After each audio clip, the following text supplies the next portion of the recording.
Boeing's B-52 Stratofortress has been the U.S. Strategic Air Command's big stick for more than 30 years. First as a high-level nuclear bomber, and then from the early 60s as a low-level weapon equipped with bombs, then with supersonic missiles, and now in its final B-52G and H variants with a mix of defense suppression missiles and AGM-86 subsonic air-launched cruise missiles.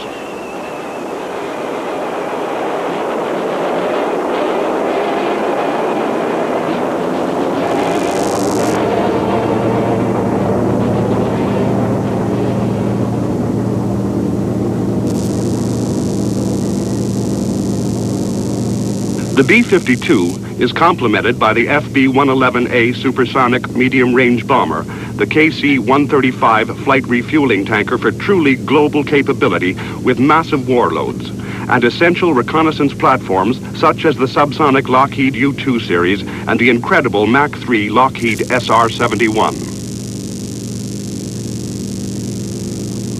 The B-52G and H are not modified in any very obvious way, but the massive aerials and blisters on these models provides evidence of their electronic developments.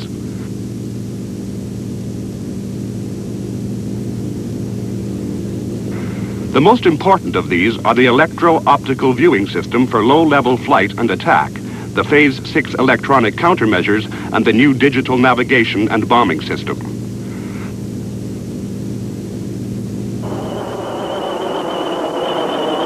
The mighty beast is in the evening of its life and is to be replaced in the penetration role by the B-1. But because of its combination of payload and range, the B-52 still has a future as a cruise missile carrier and finally in the maritime support role with Harpoon anti-ship missiles.